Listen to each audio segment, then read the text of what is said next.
Hello friends, चलिए शुरू करते हैं। क्लास 10th का ये फर्स्ट चैप्टर है जैव प्रक्रम। ठीक है, तो पहले देखते हैं ये जैव प्रक्रम क्या होता है।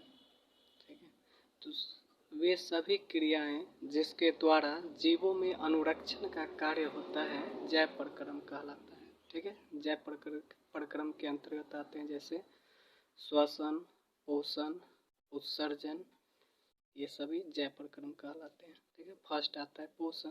पोषण क्या है? तो सजीवों के द्वारा खाद्य पदार्थ को ग्रहण करना और उससे मिलने वाली ऊर्जा का उपयोग अपनी दैनिक जीवन में करना पोषण कहलाता है। ठीक है, अब भोजन क्या है? ठीक है, तो वे सभी पदार्थ जिसे ग्रहण करने के बाद जीवों में ऊर्जा की प्राप्ति होती है, शरीर में टूट फूट की मरम्मत होता है। ठीक है, वृद्धि विकास होता है, भोजन कहलाता है। भोजन के प्रकार, नेक्स्ट अगला टॉपिक है भोजन के प्रकार। तो भोजन 3 प्रकार के होते हैं। शरीर निर्माता भोजन, तो कुछ ऐसे भोजन होते हैं जिसमें प्रोटीन और खनिज की मात्रा होती है, उसे शरीर निर्माता भोजन कहा जाता है। ऊर्जादायक भोजन, तो वैसे भोजन जिनमें कार्बोहाइड्रेट और वसा की मात्रा होती है उसे ऊर्जादायक भोजन कहा जाता है। नेक्स्ट विनियंत्रक, तो वैसे भोजन जिनमें विटामिन और खनिज की मात्रा होती है उसे विनियंत्रक भोजन कहा जाता है। पोषण के प्रकार, नेक्स्ट अगला टॉपिक है पोषण के प्रकार। तो पोषण 2 प्रकार के होते हैं, स्वपोषण और पर पोषण। ठीक है, डिफिनीशन देख लेते हैं स्वपोषण किसे कहते हैं। तो यह पोषण की ऐसी प्रक्रिया है जिसके अंतर्गत भोजन ग्रहण करने वाले जीव किसी दूसरे जीव जंतु या पेड़ पौधे पर आश्रित नहीं होते हैं। नेक्स्ट अगला है पर पोषण। यह पोषण की ऐसी प्रक्रिया है जिसके अंतर्गत भोजन करने वाले जीव जंतु दूसरे जीव जंतु या पेड़ पौधे पर निर्भर होते हैं। ठीक है, नेक्स्ट अगला टॉपिक आता है प्रकाश संश्लेषण। तो ये जो प्रकाश संश्लेषण है यह स्वपोषण के अंतर्गत आता है। प्रकाश संश्लेषण किसे कहते हैं? तो पेड़ पौधा के द्वारा वायु से कार्बन डाइऑक्साइड, भूमि से जल, ये दोनों का उपयोग पेड़ पौधा क्लोरोफिल, जिसको हिंदी में पर्णहरित लिखा गया है, तथा सूर्य के प्रकाश की उपस्थिति में कर अपना भोजन बनाते हैं। ये पेड़ पौधा का भोजन है जिसको ग्लूकोज कहते हैं और इसका सूत्र होता है C6H12O6। तो इन सभी प्रक्रियाओं के बाद पेड़ पौधा भोजन बनाने के उपरांत हम लोगों के लिए ऑक्सीजन देता है। ठीक है, ये ऑक्सीजन O2 सूत्र लिखा गया है। तो इसलिए ये जो ऑक्सीजन है प्रकाश संश्लेषण की प्रक्रिया का बाई प्रोडक्ट कहलाता है। ठीक है, और समीकरण लिखा हुआ है कार्बन डाइऑक्साइड और जल, ये दोनों का उपयोग पेड़ पौधा पर्णहरित और सूर्य के प्रकाश की उपस्थिति में करते हैं, अपना भोजन बनाते हैं। ये पेड़ पौधा का भोजन है जिसको ग्लूकोज कहते हैं, जिसका सूत्र होता है C6H12O6। और यहाँ पर ये समीकरण को संतुलित किया गया है, इसलिए यहाँ 6 दिया हुआ है। ठीक है, नेक्स्ट यहाँ भी 6 है।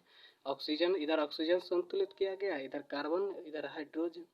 नेक्स्ट आगे आते अगला टॉपिक है प्रयोग द्वारा प्रमाणित करें कि प्रकाश संश्लेषण के लिए पौधे को जल की आवश्यकता होती है। तो ये जो फर्स्ट टॉपिक है जल की आवश्यकता होती है, इसके लिए एक प्रयोग करते हैं। ठीक है, और प्रयोग करने के लिए 2 गमला लिया जाता है जिसमें पौधा लगा होता है।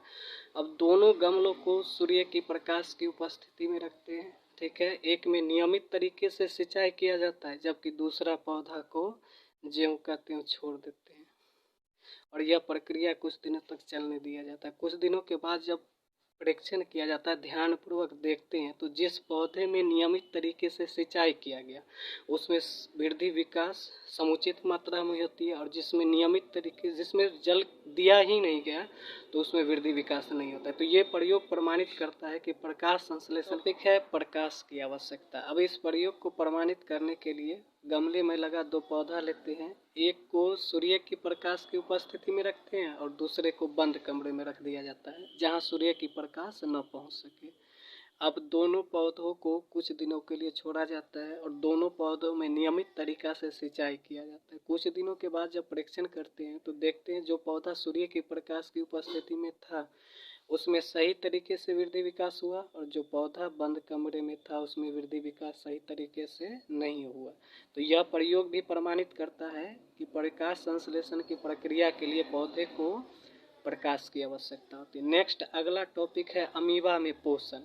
तो इस टॉपिक को समझाने के लिए ये पिक्चर बनाया गया। अमीबा एक कोशिकीय जीव होता है जिसकी शारीरिक संरचना निश्चित नहीं होती है, और इसमें खाद्य पदार्थ को ग्रहण करने के लिए उच्च श्रेणी के जंतुओं के जैसे मुख जैसी भी कोई संरचना नहीं पाई जाती है। ठीक है, तो अमीबा में उंगली नुमा एक संरचना होता है जिसके द्वारा ये खाद्य पदार्थ, ये भोजन है अमीबा को, इसके द्वारा ये खाद्य पदार्थ को पकड़ते हैं, जिसको कूटपाद कहा जाता है।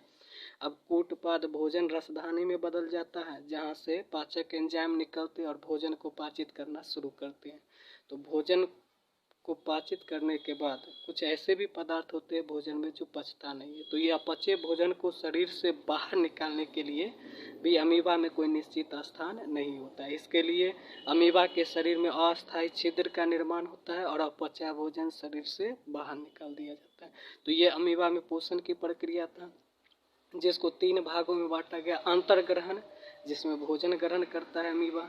ठीक है, नेक्स्ट पाचन, भोजन को पाचित करता है। उत्सर्जन या बहिष्करण, जिसमें अपचा भोजन को शरीर से बाहर निकाल दिया जाता है।